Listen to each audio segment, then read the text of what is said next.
Hello, in this video I'm going to show you how you can change the icon of your apps on iPhone.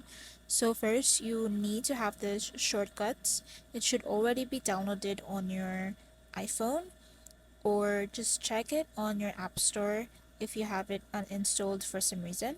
So the first step is to click on the shortcuts. I'm going to open this and then click on the plus sign on the top right corner, and then find the open app right there and click it, and then click the app so we can choose the app that you want to change the icon of.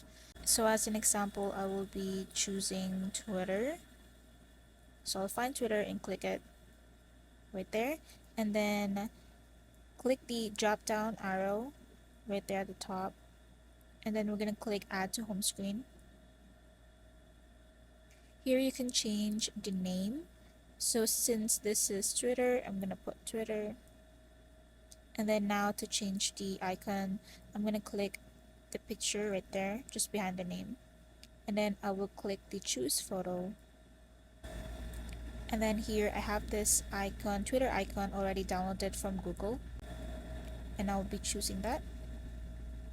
So what I did there is I just went on Safari and Googled search Twitter icon and find one that I really like, and then I hold the picture down and then click the save to photos.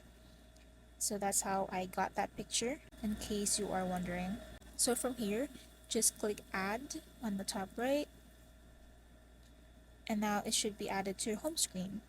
Now you can see you have two Twitters here. What you can do is hold it down and then click the remove app.